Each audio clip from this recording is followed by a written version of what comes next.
Goodbye is one of the very first words you ever learn in English.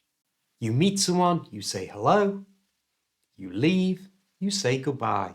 It's easy, right? Well, no. English has become a lot less formal recently, and as a result, native English speakers don't often use the word goodbye anymore. So in this lesson, you're going to learn lots of words and phrases you can use to take the place of goodbye when you leave an English conversation. You'll even get to take part in the crazy English goodbye game that all British people take part in every day. Hi, I'm Steve. Let's do this. Before we throw goodbye in the bin, it does have one really great use. Because it's exactly the right word if you're angry and upset and you want someone to leave. Steve, can I stay? No. Now goodbye. You hear how final and strong that sounds. To do this, all you need to do is add the word now and separate goodbye into two parts, good and bye, and then pronounce each part separately. So it sounds like this. Now goodbye. You try. Now goodbye. So now we've done that, let's learn some alternatives to saying goodbye that are far more common. And the most common of them all is simply bye.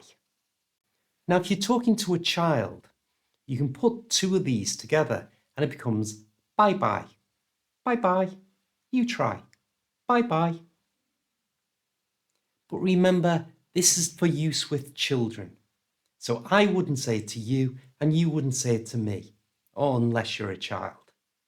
However, we can make bye bye suitable for adults by changing the I, which is the vowel sound in bye, to the schwa sound. That's that little sound. It's the most common sound in English.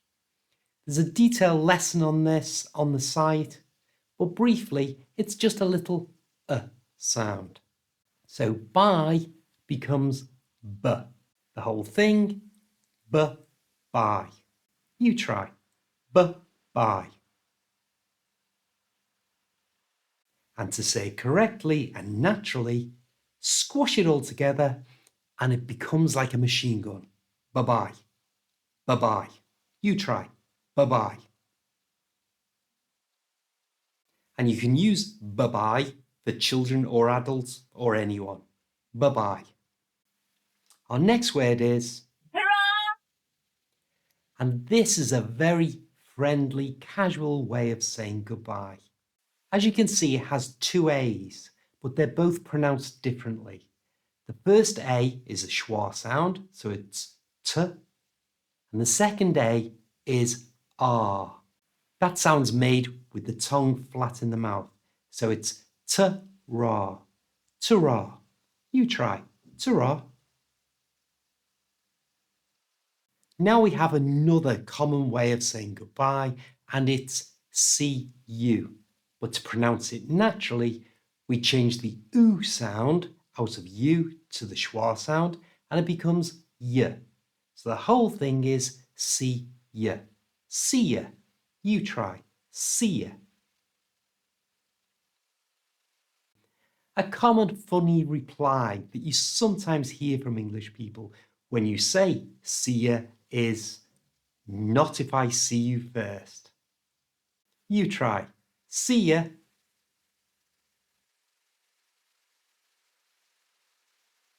You can use see ya on its own, or you can add a time that you expect to see that person again.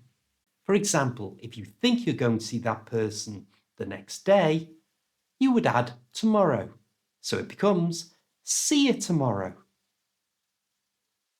If you think you are going to see them the following week, you would add next week. See you next week. You try. See you next week. If you're not sure when you're going to see them again, you can use the words soon or later. Like this. see you soon, see you later. To be honest, we often use the words see you soon or see you later, even if we know we're never going to see that person again. We're just being polite. See you soon. No, I won't. Next, we have two really nice, thoughtful phrases that we can use to take the place of goodbye. And the first is take care. Notice I don't pronounce the letter R in the word care. It's not care. There's no such sound as R in English. To find out more, check out this lesson on the site. But briefly, to say this word correctly, I'm just going to say air, keeping my tongue flat. Care. You try. Care. Because the word take ends in a k sound, and care starts with the same k sound, to say it naturally, we don't pronounce the first k, the one at the end of take. So it just becomes te, and then we squash it together with the care. So it becomes take care. Take care. You try. Take care. Using this phrase shows you really like this person and you want them to be safe and well, which is like our next phrase, mind how you go. But this is more about them being careful on the journey as they leave you. More advanced English speakers will combine some of these phrases together. So you often hear, bye, see you next week, or ta-ra, mind how you go. Now, you know enough goodbye words and phrases to play the crazy British goodbye game. The winner of this game is the last person to speak as you leave. And believe me, every English person plays this game. You get a bonus point if you don't repeat any of the goodbye phrases that you've just learned. So if I say bye, you say bye-bye. And then I would say see you. This'll just make you sound more natural and more fluent.